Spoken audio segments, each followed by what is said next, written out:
যাই হোক, আমি তোমাদেরকে মোটামুটি বেন্ডিং স্ট্রেস সম্পর্কে জেনারেল আইডিয়া দিছি। এখন আমি দুইটা অঙ্ক করাইলে তোমরা ক্লিয়ার বুঝে যাবা জিনিসটা কি। এখন আসলে এরকম একটা প্রবলেম আছে, সবাই কাগজ কলম নিয়ে প্রস্তুত হও, এই অঙ্কটা করবো সবাই।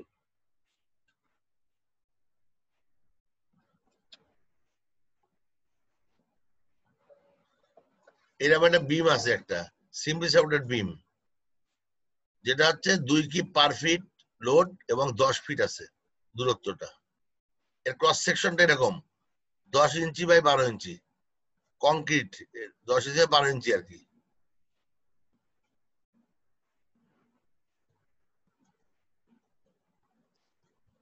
A simply supported beam as shown in figure, মানে এই যে এটা,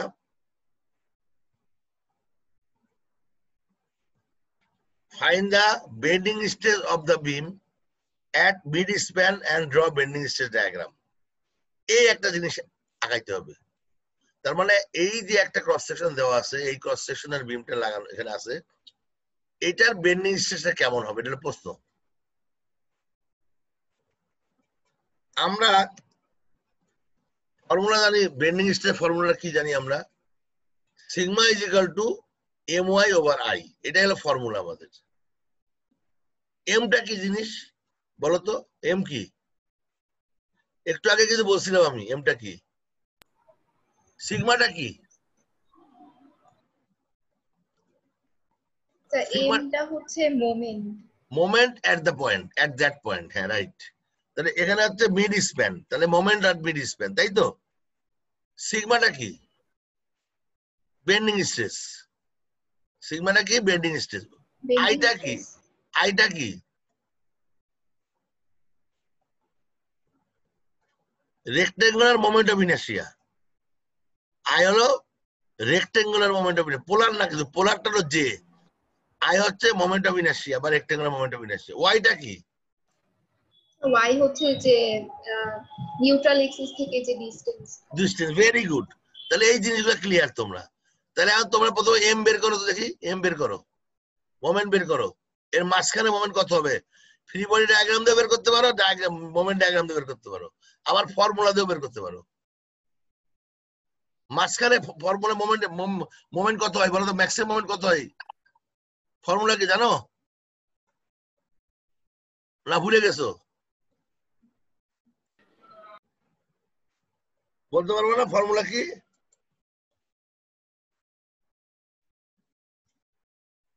কে বলতে পারবে?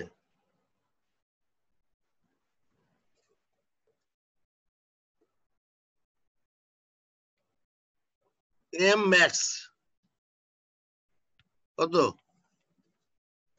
ডাব্লিউ এর স্কোয়ার বাই 8, তাই না? এটা বিনিময় টাইম কেমন হয়, এরকম হয় না?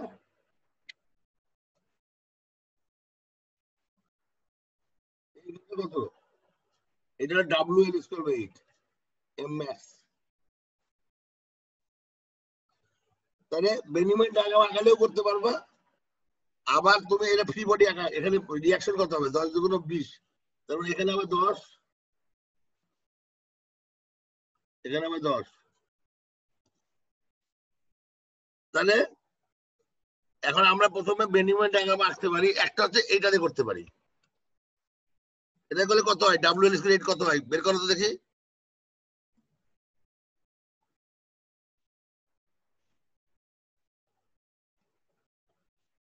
ও ভুল করলাম। এরপর ডায়াগ্রাম, বিনিময় ডায়াগ্রাম কত হবে? এই এরিয়াটা, এই এরিয়া কত? এখান থেকে কত? 5 ফিট। আর এই হাইটটা কত? 10 ফিট। উচ্চতা এটা 25 হবে, 25। এই ফর্মুলা দিয়ে করে কত হয়? ফর্মুলা দেখো তো, 2 ইন্টু 10 স্কোয়ার বাই 8 কত হয়? কত হয়? 25। 25 হয়। এটাও 25, এখানেও 25 আসছে আমাদের। আর একটা কিভাবে করা যায়? ফ্রি বডি, এটা কত? 10 এটা 2 কিপ পার ফিট, তাহলে এই জায়গা মোমেন্ট কত হবে? এই বিন্দুর সঙ্গে মোমেন্ট নিব আমরা, তাহলে এখানে আসবে এটা 5 ফিট 10 কিপ হবে এখানে, তাহলে মোমেন্ট কত হবে? মোমেন্ট হবে 10 ইন্টু 5 মাইনাস 10 ইন্টু আড়াই, 10 ইন্টু আড়াই কত হয়? কত হয়? 25 হয়। 25 হয়। সো যে কোনো একভাবে করলেই হবে, একই উত্তর আসবে। সবাই বুঝতে পারছো? তাহলে এম এম কি পাইছি আমরা? জি এম এর স্যার। ভ্যালু কত হবে? এম কত হবে বলো? 25 হবে। 5 কি 25 কি? ইউনিট বলো, ইউনিট বলো। কিপ পার ফিট হবে। কি পার ফিট না কি ফিট হয়? পার ফিট হলো, পার ফিট হয় স্ট্রেস বা ফোর্স, কি ফিট হবে। এম তাহলে পেয়ে গেছি আমরা। আই কত হবে বলো? ফর্মুলা কি? রেক্টাঙ্গুলার আয়ের ফর্মুলা কি? হ্যাঁ কত? bx কিউব বাই 12, বি কত? 10, এইচ কত? 12 কিউব বাই 12 কত হয়? 1440। ইউনিট কি হবে? ইঞ্চ টু দা পাওয়ার 4। তাহলে আমরা এমও পাইলাম, আইও পাইলাম। সবাই করতেছো, খাতায় করতেছো তো? খাতায় জি লেখো স্যার। এগুলা।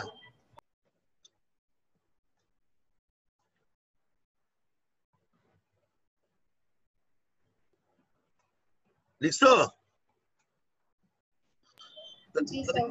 এইটা হলো নিউট্রাল এক্সিস, এটা নিউট্রাল এক্সিস, তাহলে এইটা হলো ওয়াই আর এটা ওয়াই, এটাকে যাবে ওয়াই টি, এটা ওয়াই বি, মানে ওয়াই টপ ওয়াই বটম। তো ওয়াই টি এর মান কত? ওয়াই এর মান কত বলো? স্যার আবার একটু দেখাবেন? আমি বলি, এর মাঝখান হলো নিউট্রাল এক্সিস, তাহলে মাঝখান থেকে এই দূরত্বটা ওয়াই আর এই দূরত্ব ওয়াই, তাহলে এটাকে আমরা ওয়াই টি নাম দিব, এটা নাম দিব ওয়াই বি, টপ আর বটম। তাহলে এই পয়েন্টের এই ডিস্টেন্স কত হবে? এইচ বাই 2 হবে না? H G by sir. 2 হবে না? জি স্যার। মানে কত? 6 হবে। 6 তো হবে। ওয়াই এর মান হচ্ছে 6। তাহলে আমরা মোমেন্টাম, তাহলে এই ভ্যালুগুলো লিখে ফেলো তোমরা। আমরা কি পাইলাম? মোমেন্ট পাইলাম কত? 25 কিপ ফিট। আই পাইলাম কত? 1440 ইন্স টু দ্য পাওয়ার 4। ওয়াই পেলাম 6, ফর্মুলার মধ্যে বসাই দাও, কত হয় দেখো, ফর্মুলায় বসাও।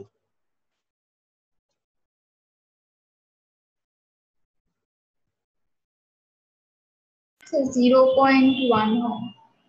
0.1 হয়? আচ্ছা আমি দেখে নিতে পারবো। এম হচ্ছে 25, ওয়াই হচ্ছে 6 ডিভাইড বাই 1440 01। এটাকে আবার আচ্ছা, এটা কি পাশে কি পাউন্ড করো, তারপরে 1000 গুণ করো, তাহলে কত হয়? সিগমার মান কত হয়? 104.167। এত কি হয়? সিগমার মান এত কি হয়? পিএসআই। আর যদি আমি পয়েন্ট বলতাম কেএসআই হতো। স্ট্রেস হচ্ছে পাউন্ড পার স্কোয়ার ইঞ্চ। এই এই ক্যালকুলেশনটা বুঝছো না বুঝো নাই? স্যার বুঝেছি। এটা যে বুঝে থাকো, তাহলে এখন আমরা এইটা দিয়ে আমরা ছবি আঁকবো। এটা হলো নিউট্রাল এক্সিস, তাই তো? এইটা, এই যে এটা হলো টেনশন, ভুল করছি, এটা উল্টা হবে, উপরে একটা কম্প্রেশন হবে। অঙ্কের ক্ষেত্রে এটা হবে কম্প্রেশন আর এটা হবে টেনশন। ভ্যালু কত হবে? ভ্যালু হবে 104.167 KSI। এটা তো তাই হবে 164.167 KSI। অঙ্ক শেষ। এই হলো অঙ্ক। তো অঙ্ক কঠিন নাকি সোজা? কঠিন মনে হচ্ছে? এই অঙ্কটা, এই ছবিটা তোমার 3 ভাবে আঁকতে পারো। এই যে আমি একটা আঁকাইলাম, এইভাবে আঁকতে পারো, আবার এইভাবে আঁকতে পারো তীর চিহ্ন দিয়ে। এটা তীর চিহ্নটা দেওয়া বেশি ভালো। আবার এইভাবে আঁকতে পারো। 3টা প্রভিশন আছে। মানে সোজা কথা হচ্ছে মাঝখানে স্ট্রেট লাইন, এই পাশে স্ট্রেট লাইন থাকবে, আলটিমেটলি এই পাশে এই পাশে এটা ত্রিভুজ হবে। আর এখানে তুমি কালার দিয়ে দেখাইতে পারো, নীল রং দিয়ে তুমি মনে করো কম্প্রেশন দেখালা, লাল রং দিয়ে টেনশন দেখাইলা, অথবা এইটা তুমি দেখালা রাইট সাইডে দেখালা রাইট সাইডে দেখালা টেনশন, লেফট সাইডে কম্প্রেশন, অথবা অ্যাওয়ে ফ্রম দা মানে আউটসাইডে হলো কম্প্রেশন টেনশন, ইনসাইডে কম্প্রেশন। আমি উল্টা দিছি, সরি একটু ভুল করছি আমি। এই কম্প্রেশন টেনে বদলাই গেছে, তো ছবিটা ভুল হয়েছে, উল্টা হবে আর কি। এইটা উপরে হবে, নিচে হবে। তাহলে কি তাহলে আমরা এরকম পরীক্ষা দিয়ে অঙ্ক পারা যাবে? এটা এই অঙ্ক পারা যাবে? এইবার আমরা পরে একটা অঙ্ক করব।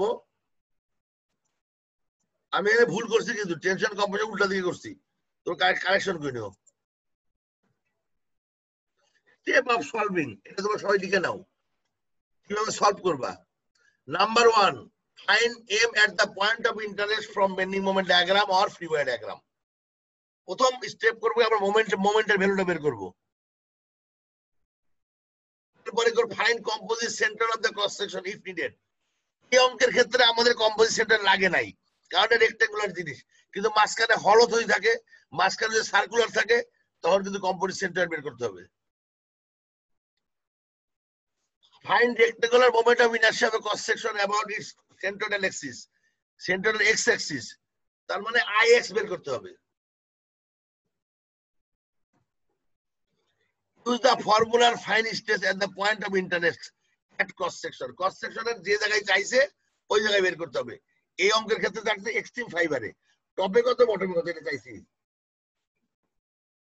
Draw the stress diagram, এলো 5টা স্টেপে অঙ্ক করতে হবে। আগে যে অঙ্কটা করলাম, এই যে স্টেপ, তোমাদের মিলছে এটা? জি স্যার। এই অঙ্ক probably the easiest chapter, one of the easiest chapter. এই চ্যাপ্টারে কঠিন অঙ্ক আছে, বাট আমি সবচেয়ে ইজি অঙ্কটা করলাম। তা আমার মনে হয় আমি যদি আজকে এই কনসেপ্টটা ক্লিয়ার করে দিই, নেক্সট টাইমে নেক্সট ক্লাসে আমি 2টা অঙ্ক করে ছেড়ে দিব তোমাদের চ্যাপ্টার। এই অঙ্কটা করো দেখি।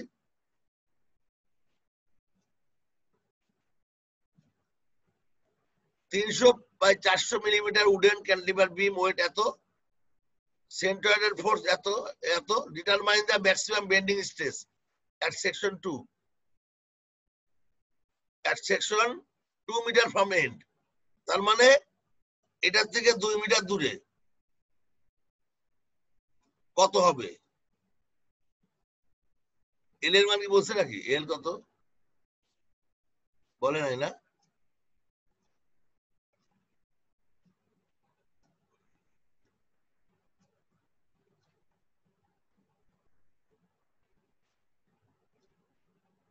আচ্ছা, অসুবিধা নাই। বল এই জায়গাটাই বেন্ডিং স্ট্রেস কত হবে ছবি আঁকো। শুরু করো, তোমরা শুরু করো।